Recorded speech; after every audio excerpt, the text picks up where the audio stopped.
Graça e paz, irmãos que estão aqui, você que está em casa, vocês que estão aqui podem se assentar.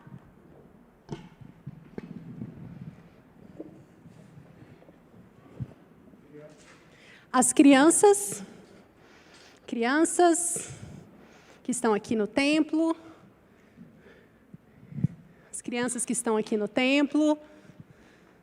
vão acompanhar as tias. As crianças que estão no templo vão acompanhar as tias. Coloque a mão no seu coração nessa hora. Vamos pedir ao Senhor que continue ministrando nas nossas vidas, como Ele já ministrou através do louvor. Vamos pedir realmente que a palavra que Ele tem para nós seja ministrada e que a graça dEle continue abundante no nosso meio. Amém? Pai, nós te louvamos. Como é bom estar na casa do Senhor com os nossos irmãos e irmãs. Como é bom louvar a um Deus que nos abençoa. Como é bom saber que nós somos filhos e filhas do Senhor, amados de um Pai amoroso. Pai, que essa certeza nos inunde, que essa certeza nos constranja, que essa certeza nos envolva e que a graça do Senhor direcione a mensagem nesta noite. Paizinho, que os nossos corações sejam solo fértil para aquilo que o Senhor deseja plantar em nós. Em nome de Jesus. Amém. Amém. Nesses últimos dias, eu tenho pensado muito a respeito dessa palavra. Essa palavra surgiu de um momento devocional. E eu tenho pensado o quanto nós temos sido atacados na nossa identidade. O que é a identidade de alguém? A identidade de alguém fala a respeito de quem essa pessoa é. Não fala a respeito do que a pessoa faz, não fala a respeito do que a pessoa pensa ou sente que é. A identidade fala de quem nós somos. Então, a identidade é um conjunto de características que fala quem nós somos na nossa essência. E a nossa essência é que nós somos filhos e filhas de Deus. Essa é a nossa identidade. Só que, infelizmente, muitas vezes nós nos esquecemos disso. Muitas vezes nós deixamos a nossa identidade de lado. Muitas vezes nós permitimos que angústias, frustrações, dificuldades, que tudo isso nos impeça de nos lembrar quem nós somos em Deus. E aí, alguns dias eu estava lendo um texto, que você vai abrir comigo, lá em Mateus 13, a partir do versículo 13, nós vamos avançar. Desculpa, gente, é Mateus 3. Mateus 3, a partir do versículo 13, e nós vamos avançar um pouquinho no capítulo 4. Eu estava lendo esse texto no meu devocional, e esse texto me chamou muita atenção. Começa o seguinte: Jesus foi da Galileia ao Rio Jordão para que João o batizasse. João, porém, tentou impedi-lo.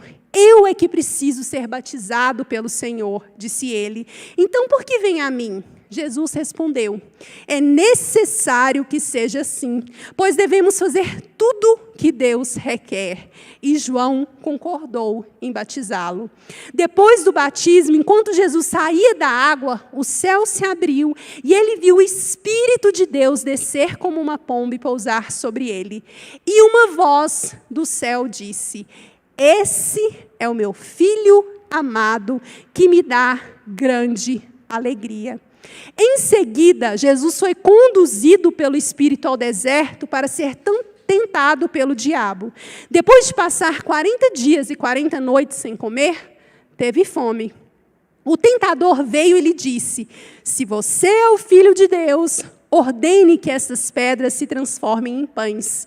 Jesus, porém, respondeu: as Escrituras dizem, uma pessoa não vive só de pão, mas de toda palavra que vem da boca de Deus. Então o diabo levou a cidade santa até o ponto mais alto do templo e disse: se você é o filho de Deus, salte daqui, pois as escrituras dizem: ele ordenará a seus anjos que o protejam, eles o sustentarão com as mãos, para que não machuque o pé em alguma pedra. Jesus respondeu: as escrituras também dizem: não ponha à prova o Senhor, o seu Deus.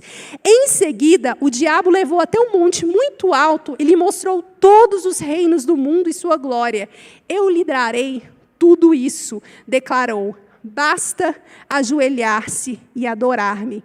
Saia daqui, Satanás, disse Jesus, pois as escrituras dizem: adore o Senhor, o seu Deus, e sirva somente a Ele. Então o diabo foi embora e anjos vieram e serviram a Jesus. Na primeira parte do texto que nós lemos, nós temos Jesus indo até João Batista para ser batizado. João tenta impedir Jesus, mas este insiste que era preciso fazer a vontade do Pai. E assim, então, Jesus é batizado. No momento em que ele sai da água, nós vemos o céu se abrir e a voz dizer o quê? Este é o meu filho amado, em quem tenho alegria. Eu preciso falar para vocês que muitas das vezes que eu li esse texto, eu entendia essa voz como um recado para as pessoas que estavam em volta. Era importante que as pessoas soubessem quem era Jesus. Só que quando a gente continua a leitura no texto, a gente vai entender que essa afirmação também é essencial para Jesus. Jesus, então, tem esse momento em que ele é chamado de filho amado, e imediatamente o grego nos diz que o Espírito pega Jesus e o lança. Não é tão delicado quanto as traduções tentam nos dizer. Ele foi lançado, arremessado ao deserto. Você já parou para pensar como é que foram esses 40 dias e 40 noites ali no deserto? Você, não precisa levantar a mão, já fez um jejum de mais de um dia? Você já ficou mais um dia sem comer, um jejum espiritual? Eu já fiquei muitos anos atrás, fiquei até pensando, nossa, eu preciso fazer de novo. Eu vou te contar mais ou menos como o nosso corpo reage. Nas primeiras horas, você fica extremamente irritado. Se você é como eu gosto de comer. Então, você começa a ficar... E eu tenho uma rotina de alimentação. Então, você começa a passar as horas da sua rotina de alimentação, você começa ali a ficar nervoso. Só que chega um momento em que para a fome. Você não sente mais fome. Só que aí, o seu organismo entra em alerta e fala assim: vai morrer, vai morrer. O que nós vamos fazer para não deixar morrer? Vai morrer, vai morrer. Aí, o que acontece? Seus batimentos cardíacos caem, sua temperatura cai e você fica num estado de letargia. Quando eu fiz esse jejum, a gente fez um jejum com a igreja, a gente foi para um retiro. Então, assim, tinha horário para orar, tinha horário para ler a Bíblia, e era caótico. Era caótico no sentido de que a gente só queria ficar deitado, debaixo de uma coberta, no calor de Goiânia, vocês imaginam. Por quê? Porque a temperatura do corpo estava baixa e a gente estava passando por tudo aquilo. Agora, você imagina o seguinte: 40 dias e 40 noites passando por isso. E não é no acampamento, com os irmãos da igreja pronto para te oferecer ali, no nosso caso, era um suco de melancia, né, quem passava mal, ou uma bolachinha com água e sal. Não era isso. Era no meio do deserto. Temperaturas de 50 graus de dia e, às vezes, menos 15 à noite. Totalmente sozinho e muito provavelmente cercado pelas feras que vivem no deserto. Vocês conseguem imaginar o que Jesus passou nesses 40 dias e 40 noites? E aí, fala que depois disso ele teve fome. Então, além de tudo, ele estava faminto. Então, pensa comigo. ele teve aqui toda uma questão emocional, toda uma questão física, ele estava debilitado e o diabo vem para bater um papo. E presta atenção nas duas primeiras interações que o diabo tem com Jesus. O que ele fala para Jesus? Se você é o Filho de Deus. Para onde ele direciona os ataques que ele tem para Jesus? Para a identidade de Jesus. E é interessante que ali na primeira tentação, ele aponta para uma necessidade imediata de Jesus, que é o quê? Fome. Então, ouvi por aí dizer que você é o Filho de Deus. Resta saber se é mesmo, né? Mas se você for, o que eu não tenho assim muita certeza, eu acho que você podia ir pegar essas pedrinhas aí que estão na sua frente, você está com fome. Olha aquela ali, tem um formatinho de um pãozinho francês. Daqui, hein? Aquela outra ali com a manteiguinha em cima. Cara, é gostoso, hein, Jesus? Ele trabalha, então, com a necessidade de Jesus do momento. A fraqueza de Jesus do momento. Ele estava com fome. Mas ele martela primeiro na identidade. E é interessante, então, a gente pensar que Jesus, antes daqueles 40 dias e 40 noites, ele tinha ouvido do próprio Deus. Todos tinham ouvido. Este é o meu Filho amado, em quem eu tenho alegria. E é isso que o diabo tenta colocar em xeque.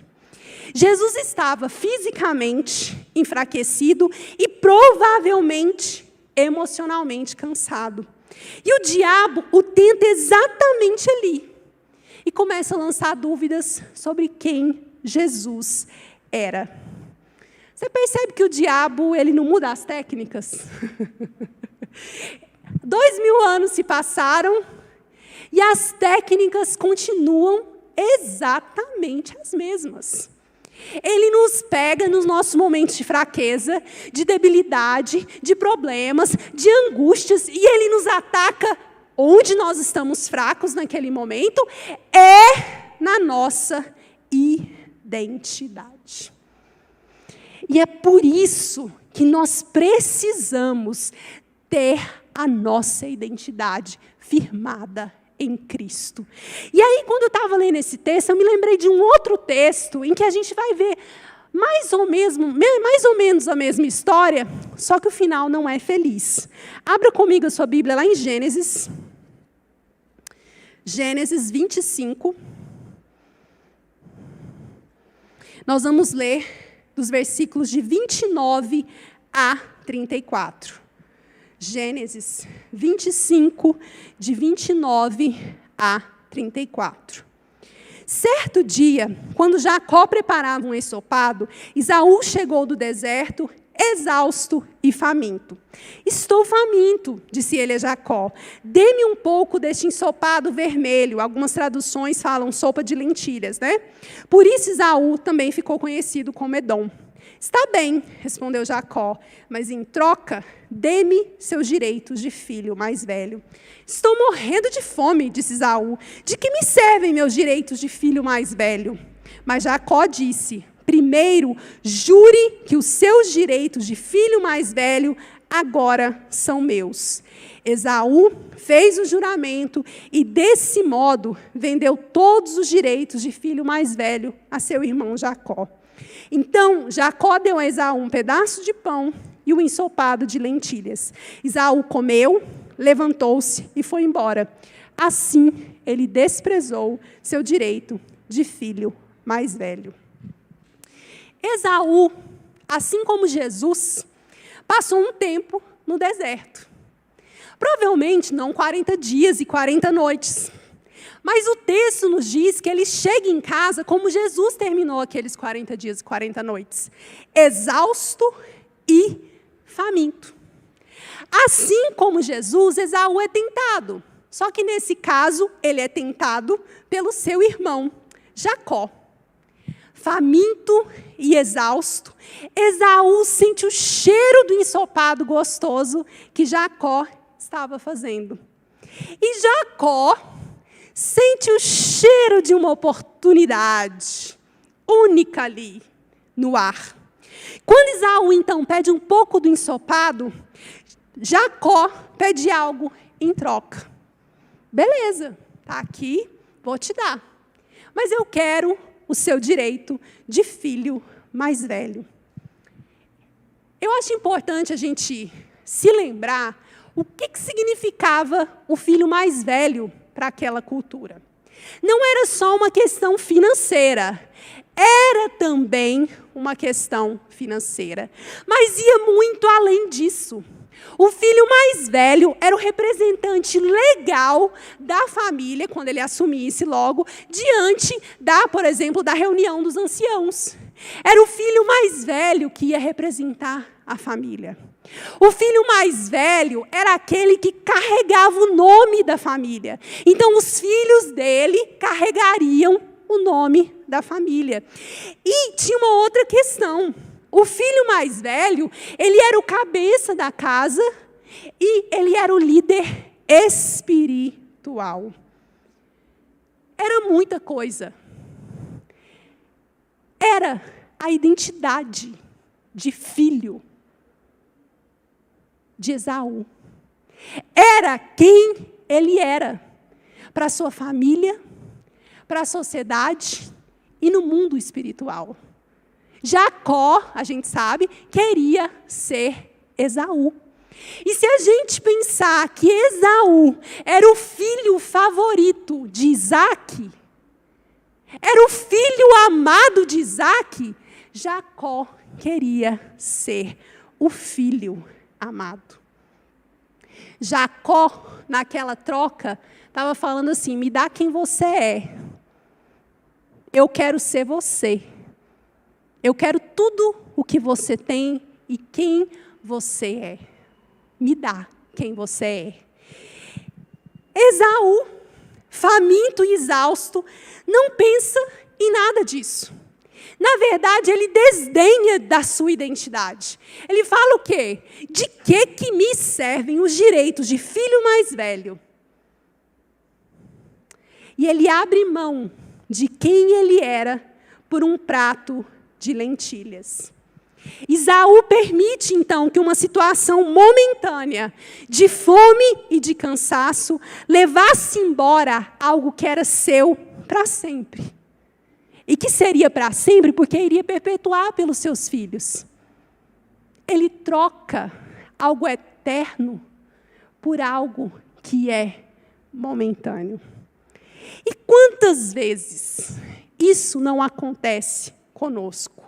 Quantas vezes nós não permitimos que o cansaço, a exaustão, as lutas ou até mesmo as dificuldades nos roubem a nossa identidade como filhos e filhas amados de Deus? Quantas vezes a gente não pensa como Esaú? Para estar vivendo isso aqui, de que me vale? De que me vale ser filho de Deus?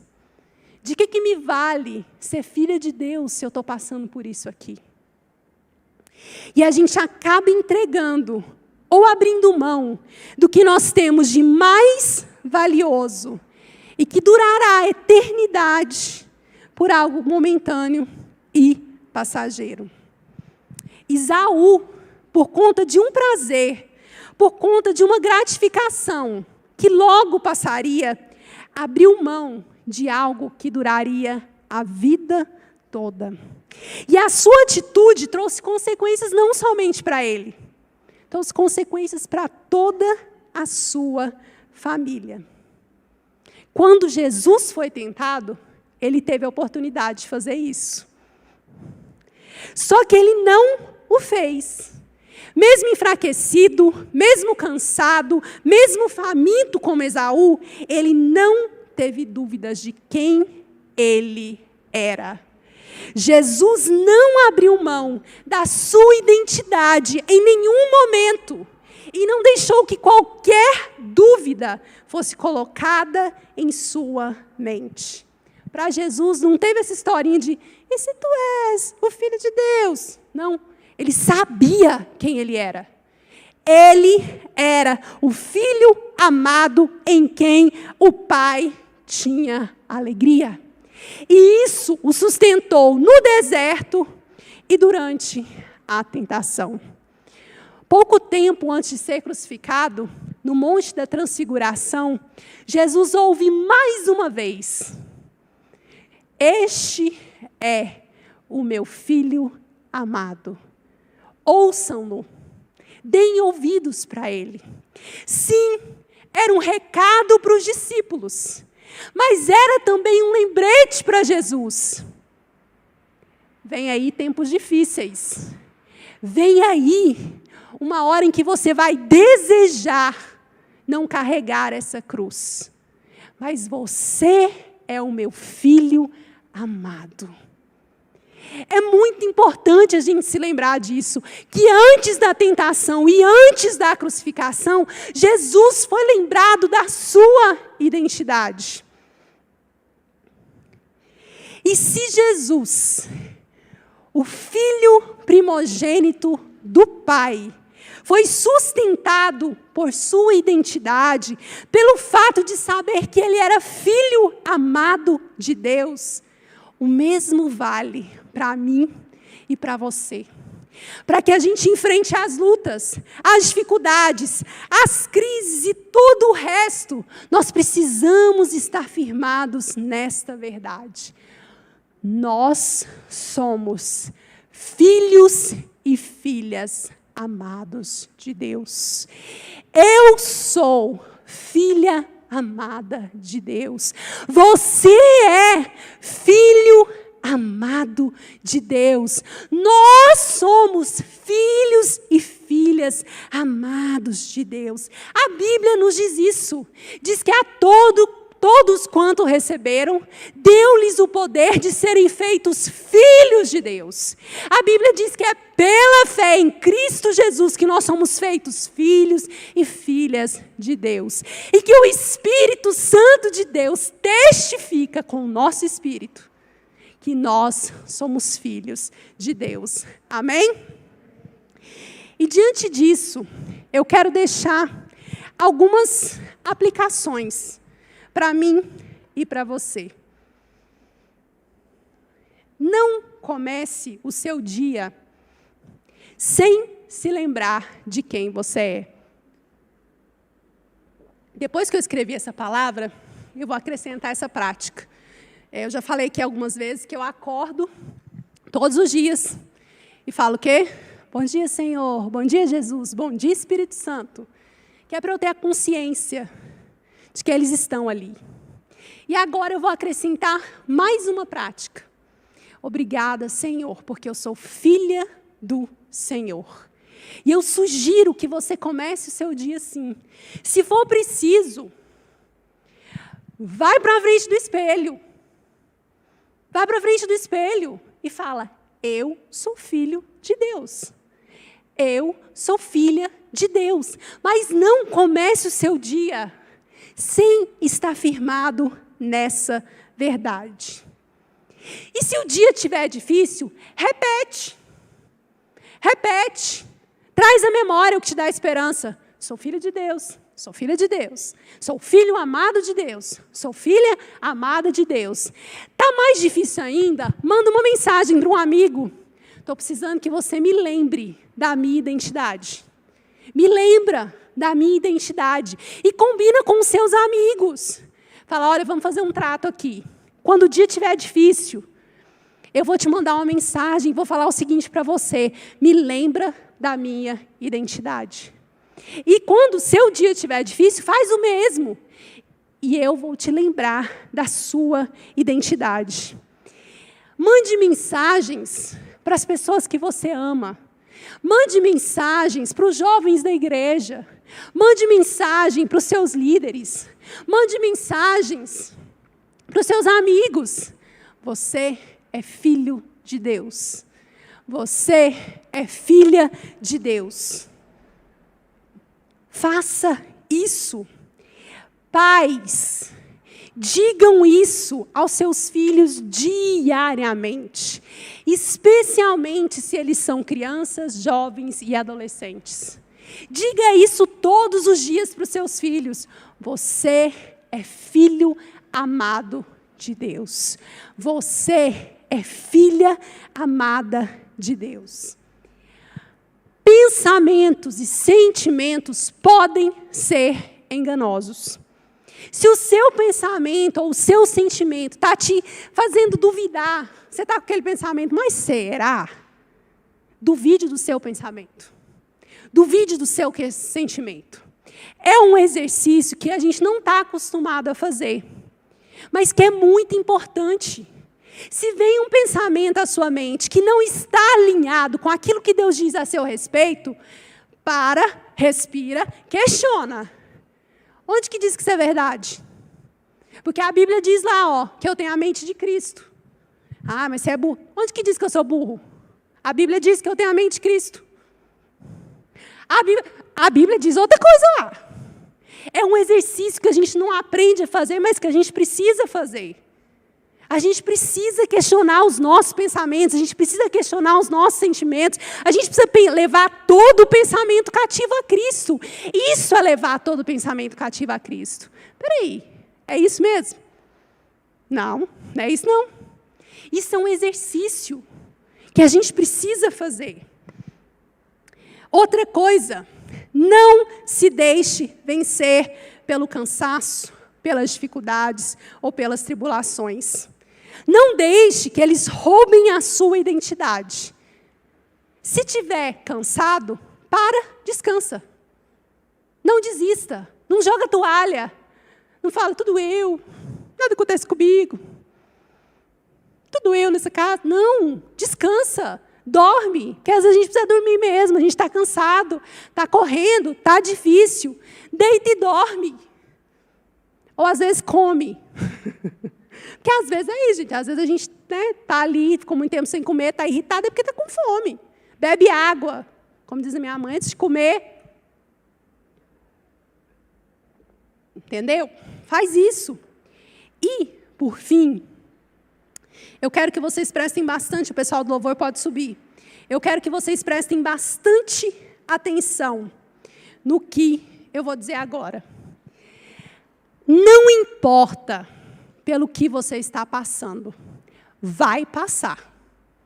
Sabe por quê? Momentos alegres passam, comemorações acabam, então os momentos difíceis também passam, porque faz parte da vida. Eles podem se prolongar, eles podem durar, às vezes, mais do que uma noite. Às vezes, a nossa noite, o choro da noite vai durar talvez um mês, talvez um pouco mais. Nós estamos aí nessa pandemia há 2 anos, mas vai passar. Tudo passa. Então, não se esqueça disso. E diante do que é passageiro, lembre-se disso. Você é filho amado de Deus. Você é filha amada de Deus. Nós somos filhos e filhas amadas de Deus. Nós precisamos nos lembrar disso todos os dias, a todo momento, porque é isso que vai nos manter de pé nos momentos difíceis. Amém?